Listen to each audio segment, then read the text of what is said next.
right, I'm going live a little bit early just to see if I can get everything to, just to get it to come live on my other feed. And I'm just moving things around just so that hopefully everything is in frame, or mostly in frame. Okay, so let's see if we can get, this live to go live. Ah, I might have figured it out. Okay, it looks like I am live. Cool, cool. So got one more minute before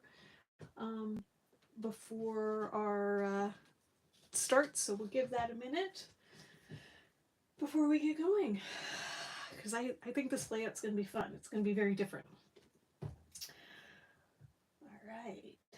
Hopefully everyone's enjoying their Saturday, having a nice Saturday. It's raining still here.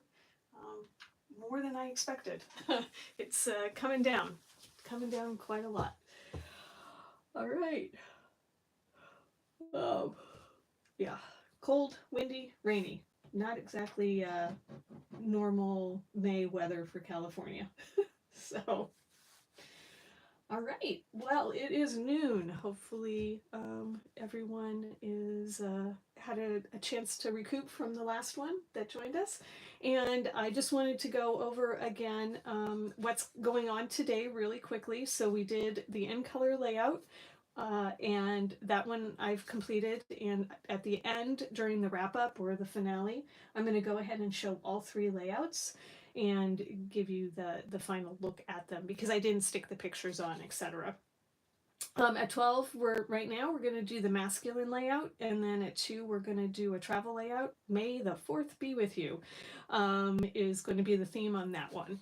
And if you come on and join us, I would love to know who you are. Where are you from? Were you a Close to My Heart maker or customer? Have you used Stampin' Up products before? And if yes, what's your favorite thing? Are you a card maker or scrapbooker or both? Which is your favorite activity, and what are you working on this weekend? And I do have some prizes that I might be giving out depending on kind of the engagement that we have over the next couple of days. So I've listed those here. You get a point or an entry for just participating in my insider Facebook group, for posting your artwork, for using a technique that I've shown you today or a layout idea that I've shown you today. And then I have this fun little bingo card that you can download from the insider group, and you can create layouts or cards filling your bingo cards. So again, bingo going across, going down, or going diagonal, all will work, or you could do blackout if you want to do that as well. And then I've got some fun hopeful prizes that are coming in the mail to me soon from Stampin' Up. So all right, so this layout is going to be a masculine layout, as I said, but we are using an unexpected paper for this masculine layout. Now, this paper is shown in the new annual catalog. It's called Perennial Lavender, and Perennial Lavender, as you can see, is quite a floral, purple, green, toffee color paper pack. But there were a couple of papers in here that I really thought we could play with, not on the floral theme. This green paper, and then these two pattern papers here. So this gingham paper and then this sort of leaf frond paper here, both again in that sort of toffee or that light tan color. And then pairing that with Kraft paper, or any of these cardstocks. So Evergreen works really well with this paper pack. Lagoon, again, works really well, especially with this paper right here. This paper's got Glacier and Lagoon in it. And then Royal from Close to My Heart. So all of those will work with this paper pack, but I was really sticking with these three papers themselves. And these three papers are I think going to work really well for the layout I have planned. Now, this green paper, you could take lots of different directions. As I was playing with it, I was thinking, it kind of looks like the felt on a pool table. My husband does go up and play pool occasionally, and they have tournaments and things. And so this paper, I think, would be, again, a great paper for that kind of layout. We also have friends that have a house at the lake, and the lake is called Clear Lake, and it's very rarely clear. It's usually green with algae, and so that paper might actually work for scrapbooking some of those pictures as well. So again, trying to think outside of the box when you're looking at some of these papers and how you might be able to use them for other things. All right, so we're going to go ahead and put this all aside and find my, want to make sure I put everything away and make sure I don't lose anything. All right, so we're going to get going. Oh, the other thing I wanted to point out is this paper is in the annual catalog, but it is, again, one of those things where it's hard to find. And this is where the index can really be super duper helpful if you're looking for something and if it's in the catalog.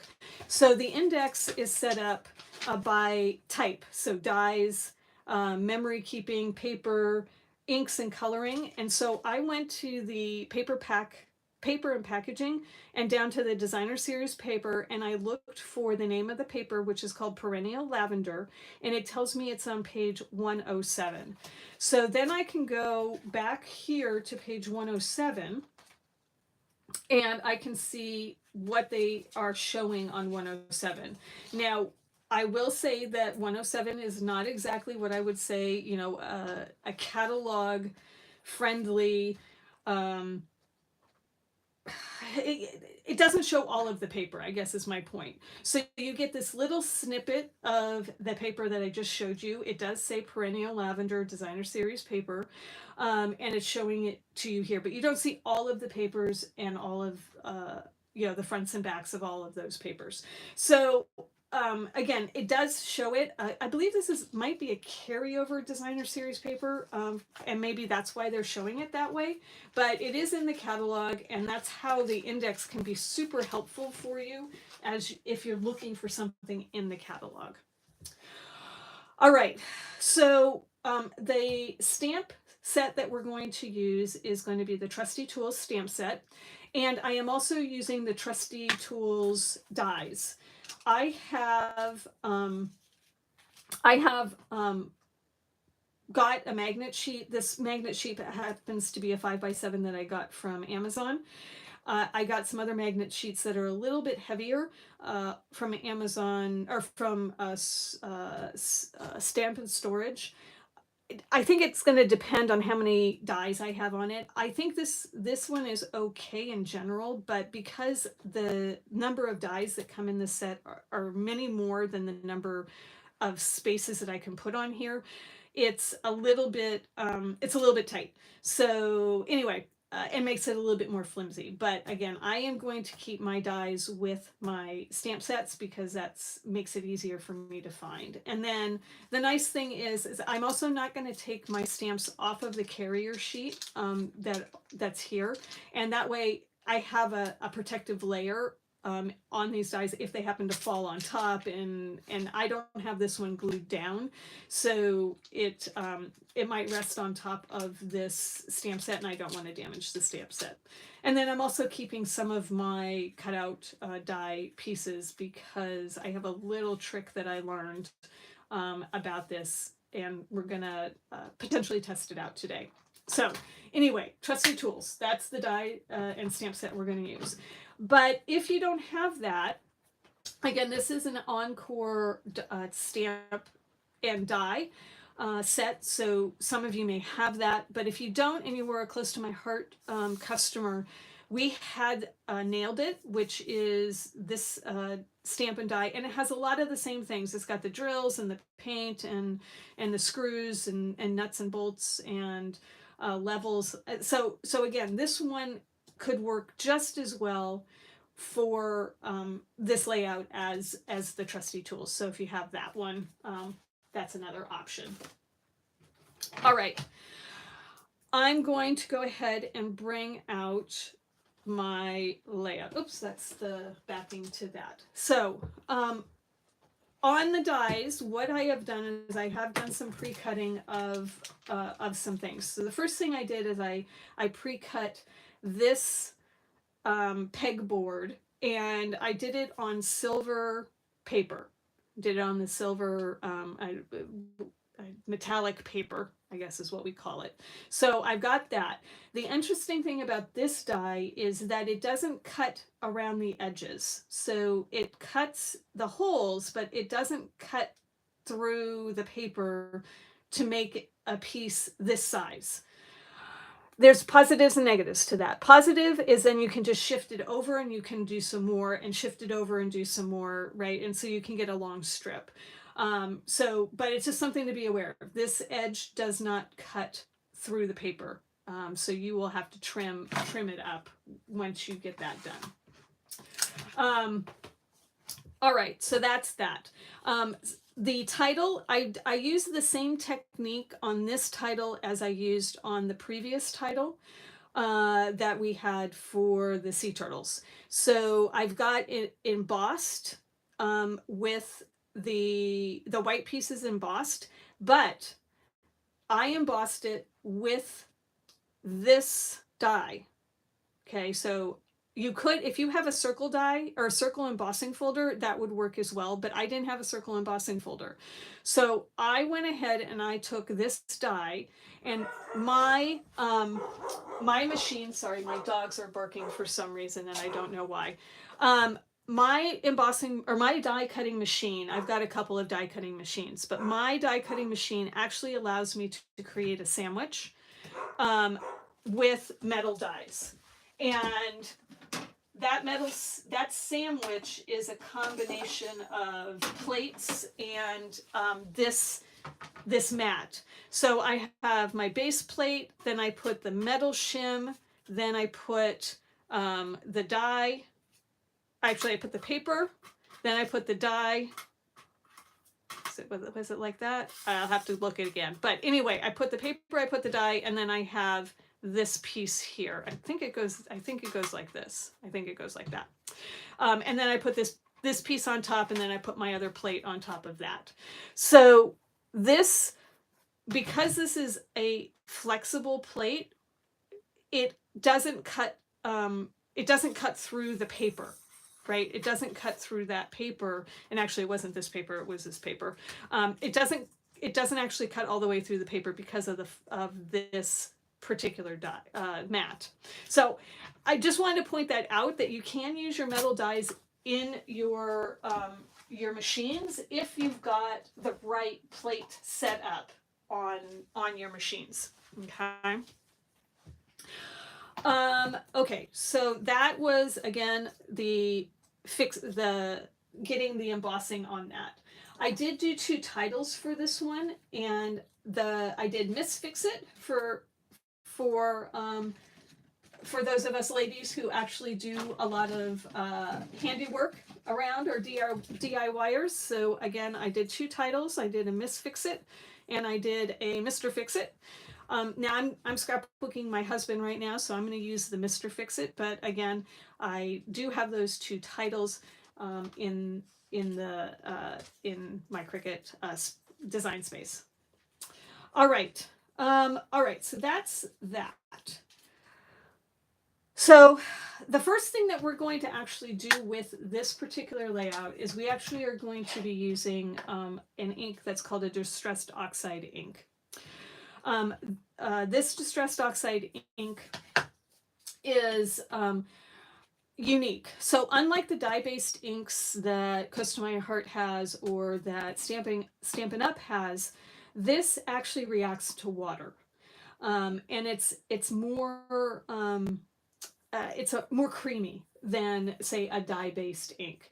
And so what I want to do with this is, because this is a masculine layout, I'm doing a few sort of textural types of things on this layout that you didn't see in the last layout. And so what I want to do is I actually want to take my base pages and I want to add some dimension to them. And one of the ways I'm doing it is by roughing up the paper and then inking up those edges. And so I'm going to show you how to do that.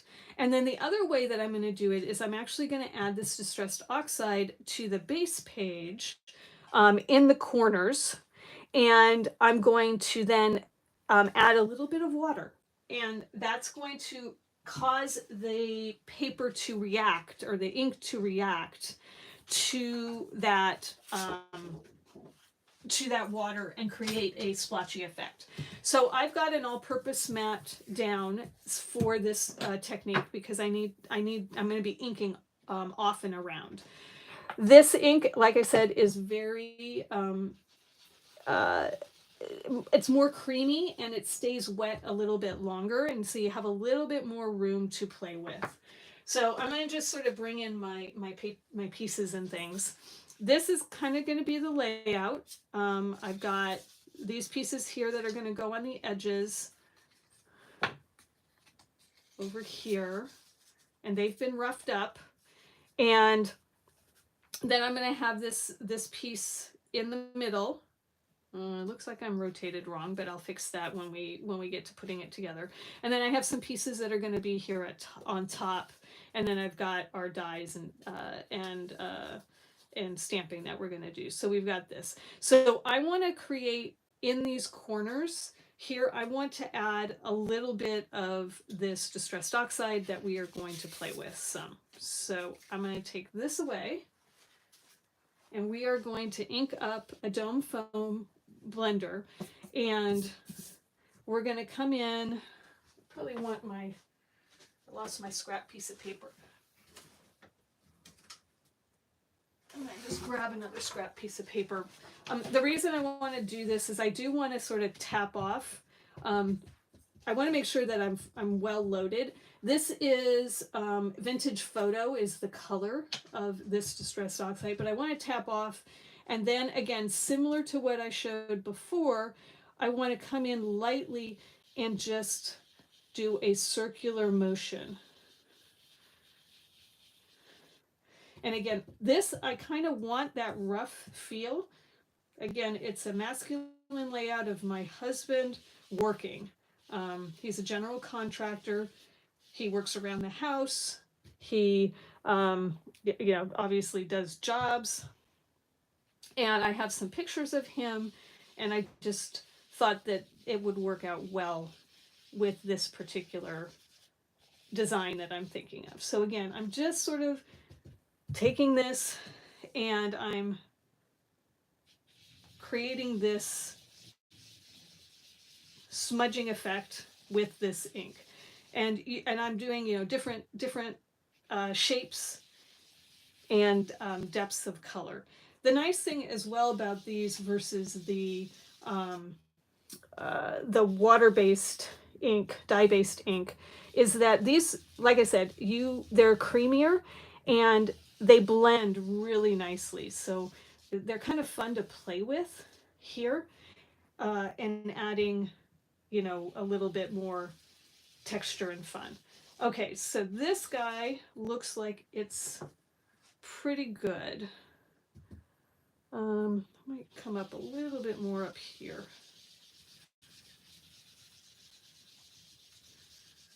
Again, if I bring my pieces back in,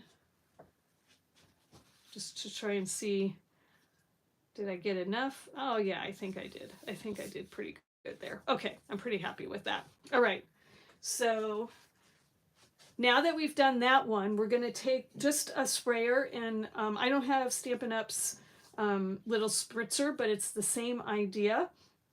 With that spritzer, we're going to just take this and we're going to so the closer you are, the bigger drops you're going to get. The farther away you are, the smaller drops you're going to get. So I'm going to just come and I'm going to just spray these, and that's going to activate that ink. And you can choose to blot it, or you can choose to let it dry. And so I'm going to just do one more just to make sure. And I think I'm going to go ahead and blot this. Okay. And again, you can kind of see that ink has been activated.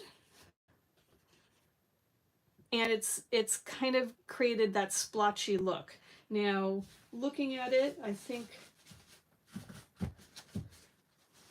I want a little bit more water there. Give it a second to activate, and then I'm going to tap off. Okay, so that looks good. So that's side one. So we're going to just set that aside for a minute, and we're going to let that dry. And then we're going to bring in the other side, and we're going to essentially do the same technique. And we're going to go ahead and just take a look at sort of the general layout. And again, this is really rough. Don't worry, it's okay. I'm just sort of looking where these pieces are going to go. And I want to have something definitely up here in this corner where I'm going to have Mr. Fix-It. So essentially all those four corners, again, I think are going to make sense for this piece as well. Now that doesn't always work out to be the same. Sometimes you put them in different places, but for this layout, the four corners looks like, again, it is the best placement. All right, so we're going to just come up here and again, add that circular motion, creating a space for that title to land. And then down here,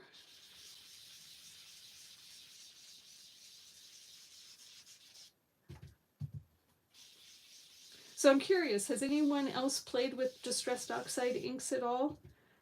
Which do you like them? Have they been fun to play with? I don't always pull them out. I sometimes forget that they're in my arsenal of things that I can create with, but it really felt like with this particular layout, it would add that level or layer of dimension that maybe I couldn't get. And again, it feels kind of rough and tumble and work related that my husband does. And I got some blotches there. I'm not sure I like that. We're going to maybe go back and do some more blending. Again, I'm trying not to be too uniform. I'm trying to just like create different shapes. I'm trying to not be too rigid with my shapes that they have to look exactly the same. I want it to be more organic than not. I feel like this needs a little bit more darkness here. Okay. So I'm going to bring, again, my pieces in, my rough layout, and just see if there's anything else I want to add, or if I'm happy with that. Yeah, I think overall I think that works. I think the title's the only thing I might need to do a little bit more with here.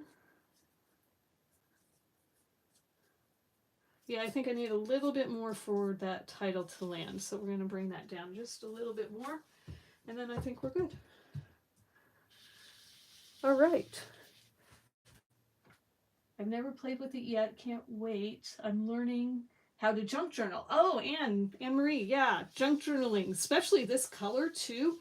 This this vintage photo is a really great kind of color for junk journaling. Yeah, so like I said, they're a lot creamier, and they allow you to play with them a little bit more than the dye-based inks. It doesn't matter whose dye-based inks it is. All right, so again, we're going to do a little spritzing. And we're trying to get, different size dots of things. And then we'll come in and dab off.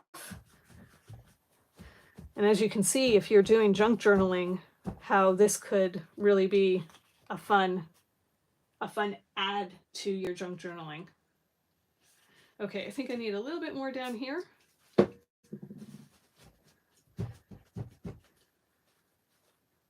All right, so I think that one looks good. And we'll just set that aside again to dry. All right. Thank you, Anne Marie. All right, so I'm going to throw that away before I get it all over everything.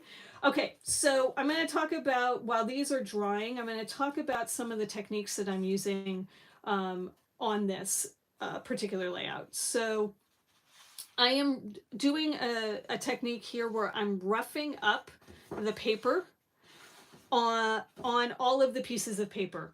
And so each piece of paper here, I've taken just the my scissors. All you need is the scissors, and you don't need to open them up. All you need to do is just take the paper and just use the edge of the scissors and just rough it up. And if you take out a little chunk, it's fine, right? So the idea is that we want this to look a little bit rough, and hopefully you can see that if you look at it if I get it close enough to the camera and it can focus. It's pretty roughed up, right? But it needs a little bit more, I'm just trying to look back in the playback there. It needs a little bit more. And so this is, again, where we're going to bring in that distressed oxide, because then we are coordinating it. And I've roughed up this piece of paper here. I need to rough up this one. So again, just taking the edge of my scissors here and just scraping along the paper. You don't need any fancy tools. You just need a pair of scissors like this, and you can rough it up. Again, junk journaling, and this is a great technique for junk journaling because, again, giving you that worn look and roughing up your papers. All right, so that's all roughed up and folded over. But what we're going to do is we're going to add just one more layer of dimension to this. So by taking, again, that same dome foam blender, we're going to, and it looks like I need a little bit more ink, we're going to come in and we're going to put some ink on that edge. This, again, gives it a more rough feel, but it also actually allows for that technique that we just did to stand out, right? And I am going to come down the sides of this one on the insides and rough that up. Again, creating sort of that semi-dirty look. And we just need to do that with all these other pieces as well. And again, we're just waiting for the base pages to dry a little bit so that we can start working with them.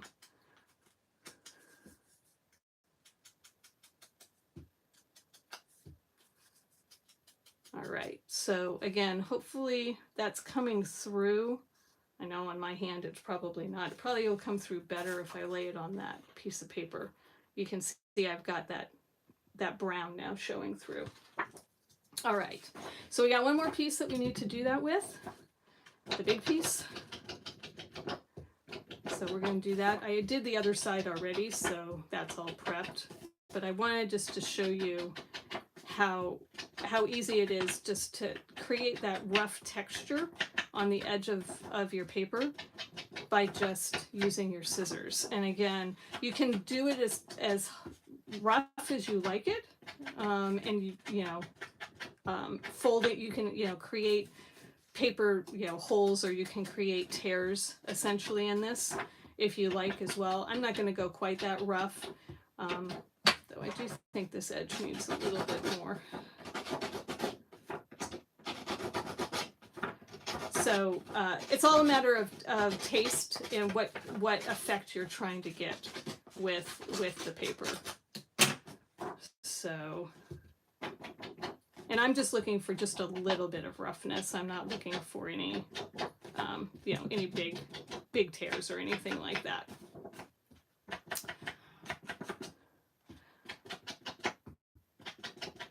All right. Cool. Okay, so I think that looks good. I'm not doing the green paper with this to color. I'm only doing these two brown pieces with this, adding this texture or adding the color to the texture. The green, I think, shows up enough with the white that we don't need to do that. All right, so that is the prep for those pieces.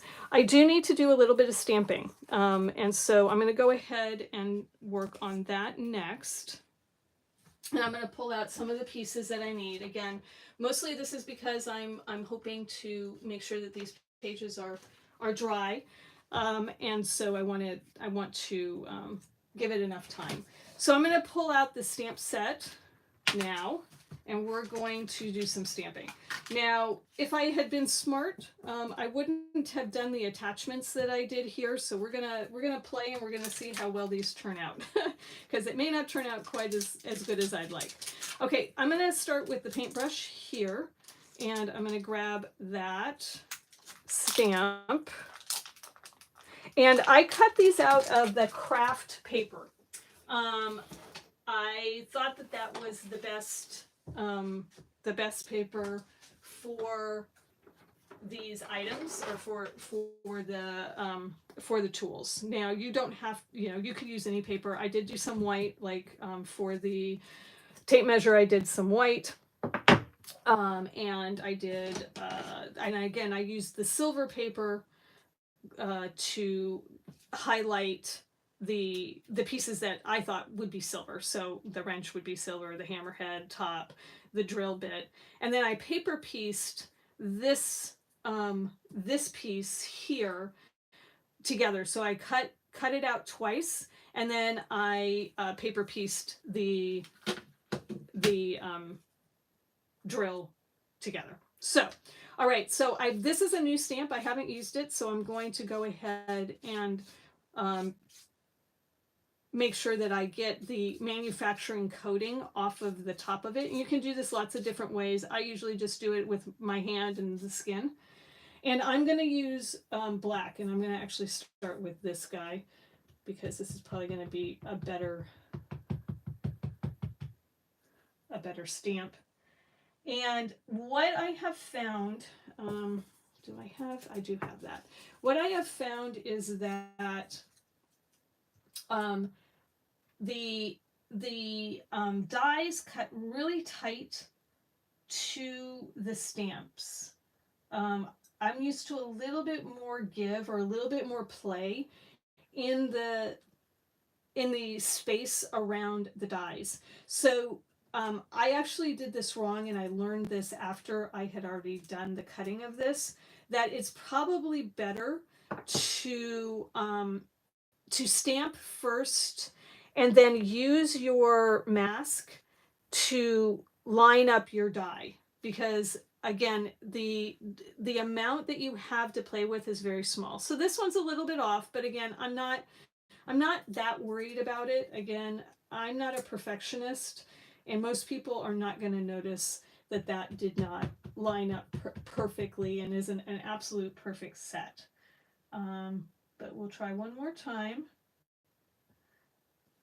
and see if we can get a little bit better.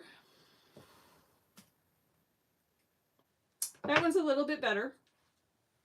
Okay, but again, you do not have a lot of reveal. The reveal is really tight. So if you're moving over from Close to My Heart to Stampin' Up, this might be, that might be one of the challenges that you run into. All right, so I'm actually going to take off that adhesive so that I can actually stamp this. This is a rub and remove eraser. I don't think I saw this in the Stampin' Up catalog, but this is really helpful to get adhesive off when you are putting something in a place, and then you need to take it apart and you need to remove that adhesive. That's great. It's also good for your stamps if you need them to get them ready. Okay, so that one definitely I didn't do as well as the last one, but we're gonna go ahead and put the paint brush top on top of that. Okay, so that is all the paint brushes, I think. So I'll clean all these guys up later. You don't need to watch me clean my stamps. There was actually So in this stamp set, and this is something I have to get used to. There actually was just the paintbrush bottom, not the full paintbrush too. So I probably could have stamped that last one just with the full paintbrush. And it looks like I can possibly do that with this guy here as well. So this one looks like it might be, yeah, it looks like it's that one. So we'll give that a go. We'll go ahead and try that. That's one of the things, just getting used to kind of the different dies. And I'm not used to having dies that don't go with stamps. And with Stampin' Up, there's a lot of dies that don't go with stamps. And there's a couple in here. I'm not even sure what these are for. Like, I don't know what this is for, and I don't know what this is for, and I don't know what this is for. So it's a little bit of a interesting situation. I'm not sure what all the dies are actually for. And so anyway, we figure it out. We'll figure it out. Okay.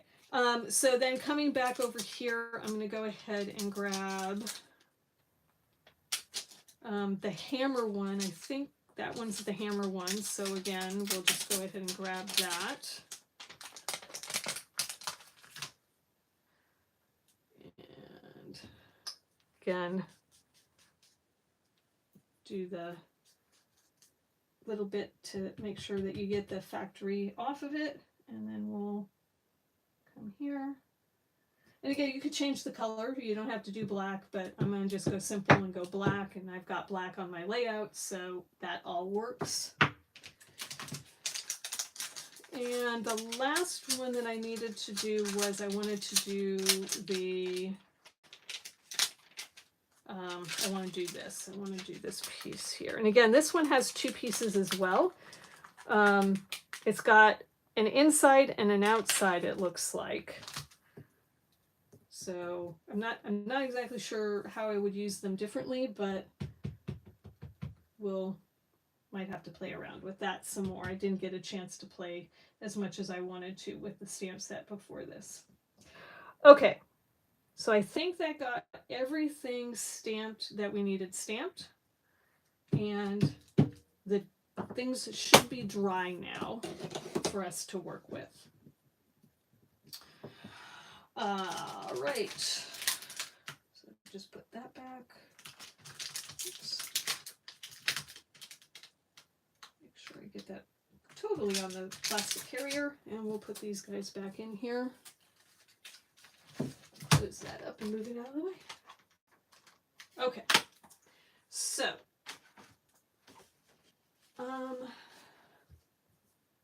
we'll go ahead and start with, I'm going to just move these guys off to the side now, and we're going to go ahead, we'll start with this side of the layout. And I'm not sure which side is going to be which side right now, so we'll figure that out in a minute. All right, so I have a couple of different layers of paper here that I'm going to be working with. And so the first one, and I'm going to get my Versamat back out because I do want to use my guides, my centering guides here. You can see the paper did curl just a little bit, but since we didn't get it too wet, once it gets into a page protector and it's put in a book, this will flatten right out. So it's okay that it has a little bit of a curl to it. All right, so we're going to go ahead and we're going to put this paper down. And I want to center this as best I can. So I'm going to I'm eyeballing the 9 and the 3. I'm trying to be in between that 9 and that 3, and I'm trying to make sure that I have looks like about 3/4 on each side. All right. Then I'm going to bring in the green piece, and I'm going to add that.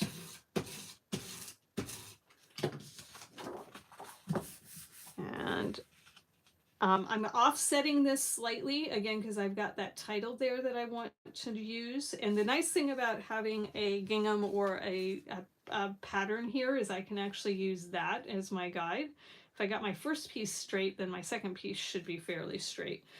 So I am trying to make sure I have enough space at the top and bottom that are equal, and then I'm trying to make sure that it's semi-straight on the left-hand side.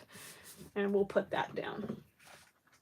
Then we're going to grab the pictures. So this is my husband. This is actually working at our house. He was putting in a pantry cabinet in our garage. And I don't know, I just felt like these pictures kind of talked to some of his days at work. Getting off the phone with customers sometimes makes him go crazy, and then just being done with the day. So anyway, I just thought those were fun, and so I decided I was going to pull those out. Okay, so hopefully people get a kick out of that. So I think on this one, I do want to pop this up to give it some dimension, and I'm going to be using foam tape because those little spots, what are they called? I can't think. Dimensionals. Really, I would spend forever trying to get all of the ones on here that I need. I do know that there is foam strips, I think, that are in the catalog that you could use. I don't have those, so I haven't had a chance to play with them. They're much thinner though than what this foam tape is, dimensionally thinner this way. So I'm not sure. Well, I'm gonna have to see how that works out. All right, so let's get this down. And again, I'm trying to center it in that green square or rectangle. Okay, that looks okay. All right, and then we are going to put on these pieces here. So I've given myself some space between the foam tape on the top and the bottom so that I can add these pieces in. And these are just going to be glued with just tape runner. And so I'm going to do like that. And you'll notice I'm not using a lot of cardstock. Even though I pulled out all those cardstock pieces to use or to try to use with this layout, I didn't end up using anything other than black cardstock. So, and you know, just it was just interesting. I thought I would end up using more cardstock than I did, but I didn't end up doing that. All right, so I'm just grabbing those dimensionals again to put on my title because I want to get my title down first, and then I will work on the embellishment on this side. So again, my what are these scissors from Close to My Heart? These are Teflon, so they don't stick to the adhesive when you're cutting foam tape, which I do a lot of foam tape cutting. So that's why I'm still using those. Okay, so we're going to grab this and just want to see kind of where I want everything to land. I'm going to bring that down a smidge and bring it over. Okay, I think that looks good. Let's get the foam on here.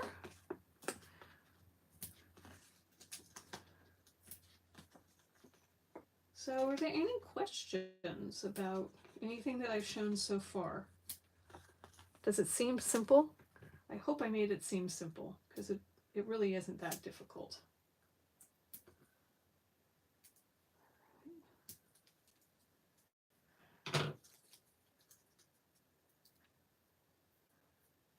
Sticking to my fingers.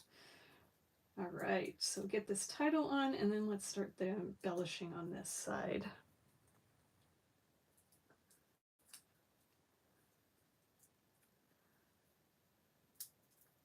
All right.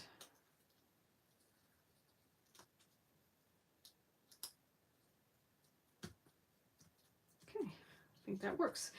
Okay, so then I was going to take the this piece that looks like the pegboard, and I was going to go ahead and add that to this. So I did pop this up, and so I'm going to have to put a little bit of foam tape here in order for this to stay, but I don't want it to show through. So I'm actually going to cut my foam tape a little bit narrower. So just taking my scissors, again, this is why these scissors are so good, because when you have to do this, then you don't, that doesn't stick to your scissors. So if I'm going to put this here, I'm going to need a piece of foam tape here, here, and here. So I'm going to just put a little bit in between those dots, and that way I can make sure that it will stand up and not be a problem. So just getting this cut.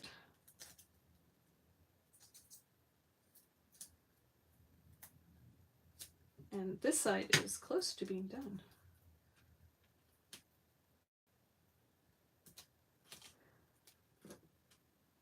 I really do like how this technique ended up working with the distressed oxides. I do think that turned out really nice, and I think it really helps add some dimension and interest to this layout. All right, so I think we're going to do right about there. All right, so now we're going to bring in some of those pieces that we stamped, and we're going to add them here.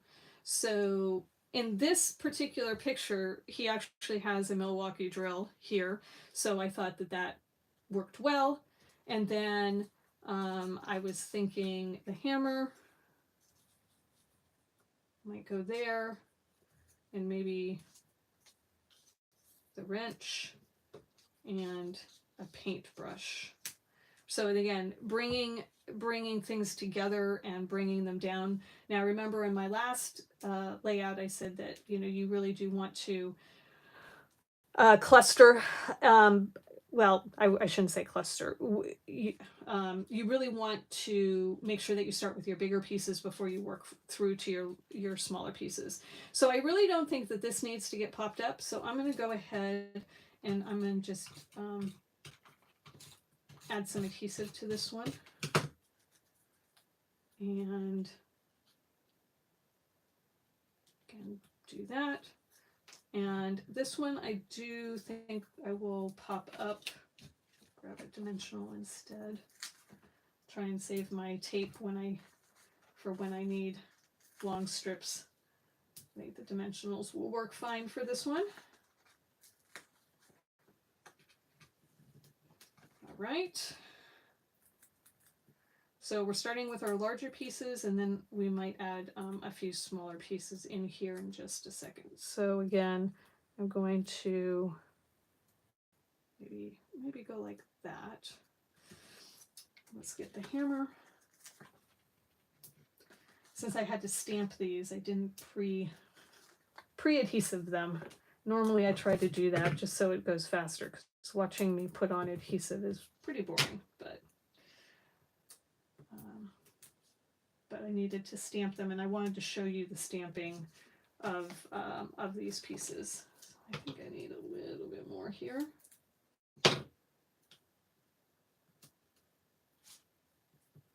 And this one is showing, so I need to pull that guy up and move it.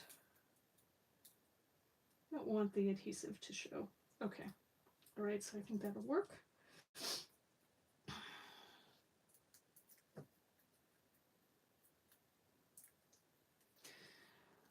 All right. So over on my insiders group, I'm going to be doing some things that I don't do on this channel, things I can't share necessarily live here. I will be doing on my insiders group from my upline, who creates some beautiful artwork and instructions for her team. So there will be a chance to catch me over there versus on this page for those kinds of projects. And I've got one that I'm thinking about doing that's a card project coming up here soon. So if you're interested, please feel free to go over to my Facebook group and join the Insiders group where those things will be happening.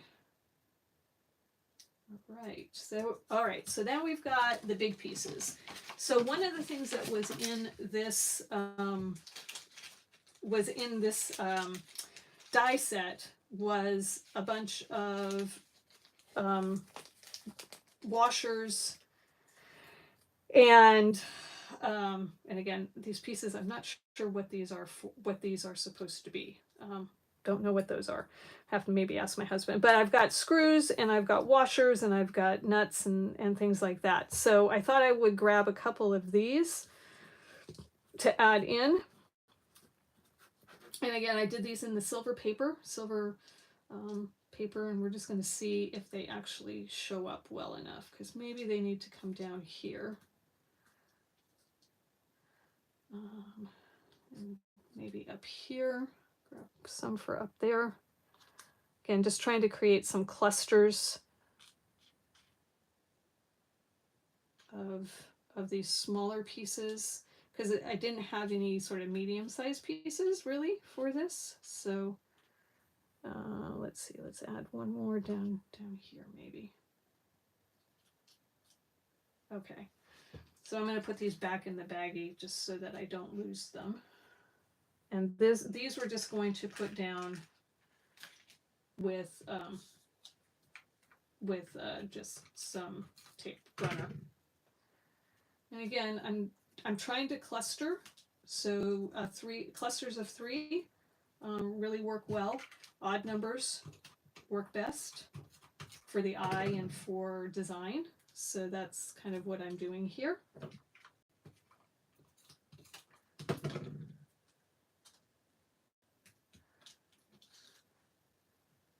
how are we doing? Oh, we're getting close on time. I haven't done the other side yet. Well, hopefully it'll go a little bit faster on the other side.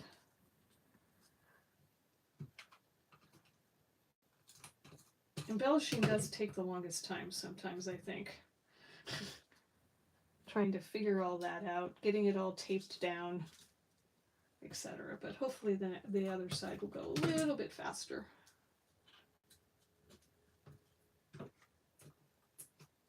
All right.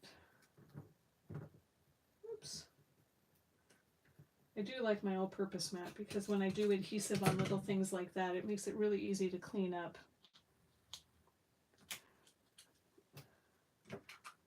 It's kind of like the rub and remove eraser. I can just rub it and it's done. All right, so that's that. And then I had these dots, but I don't think the green really works. So I think we're not going to do the dots on this one. So I think we're going to leave it like that. I might come in and fill in something here. I feel like that's a little bit blank there, but in the interest of time, we will move on. So I'll bring in the other side. And again, these were the pieces that we were working with. And this one, again, I have the pieces already roughed up and inked up. And now I just have to adhere the pieces together. I just need to make sure I've got this going the right way, and I do now. Okay, so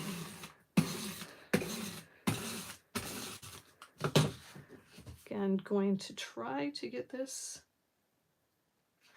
centered and straight. And we're going to add this.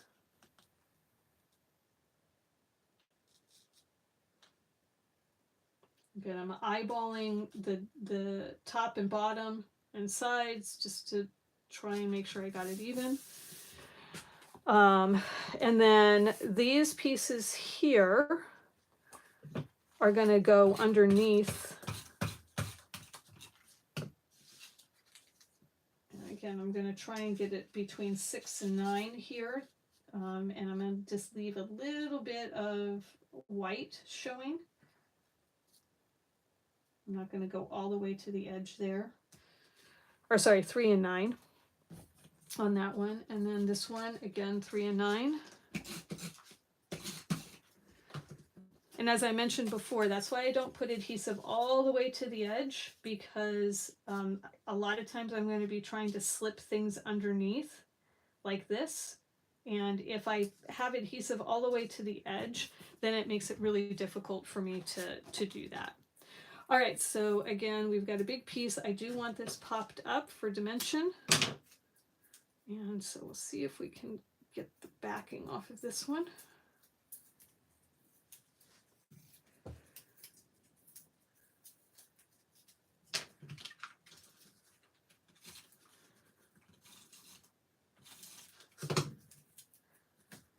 All right. This is my last roll of thick foam tape. So, not sure what I'm going to do after I use up this last roll. We'll have to figure that out. So, I didn't end up stocking up as much as I thought I did with foam tape. Okay, this is a big piece, so I want to make sure it's got plenty of stability on it, which is why I'm giving a lot of foam tape on the back.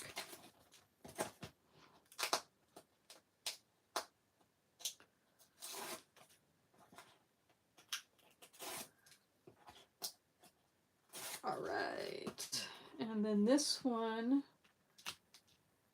we're going to center on this page like that. Okay, this is the other piece of the foil paper from that die, and I'm actually going to slide this here and underneath these two pictures, and I'm going to make it like a pegboard on this page. Now, I don't really have, there's some spots that I can put journaling in. You know, I don't know how much journaling this particular one needs, in all honesty. It's pretty obvious, and anyone who, you know, knows my husband or knows, you know, they can look at this and they can, you know, really tell the story of Mr. Fix-It. So again, not everything needs journaling, and these pictures are not from like one event or one particular job. Like these are obviously from the same job. This is from a different job. The other page had pictures of me or of, you know, doing work on our house. So I mean, there's no real story there other than, you know, this is what he does, and he, you know, is quite good at it. I'm adding some color to this piece like we've done before. I'm actually gonna rough it up a little bit just because the white is just a little bit too white. I think it needed a little bit more there.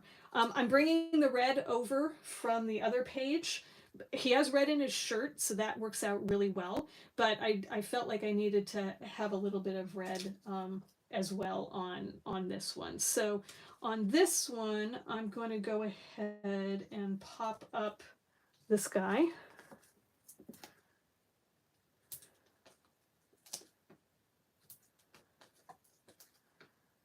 And try and get that dimensional so it doesn't show. And we're going to actually pretend like we've actually hung this on the top, on this pegboard. So this one's going to go like this.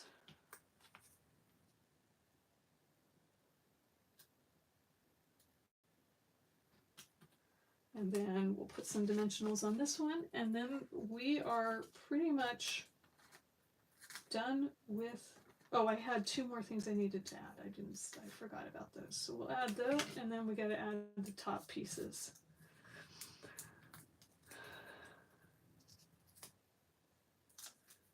And we will be pretty much done with this layout.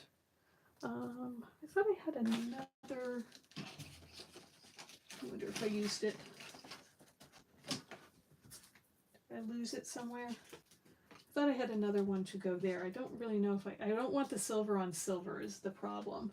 So I might have to go find that other piece. I might have to go make another piece, but something like that, or maybe even the another hammer. Might do that one, but I think everyone gets the idea here. I somehow used up all of my pieces, and then I'm going to come in as well with those little pieces here and add those in. And then the last thing I need to add are these little strips of paper. So let's get those put in, and essentially we have a done layout.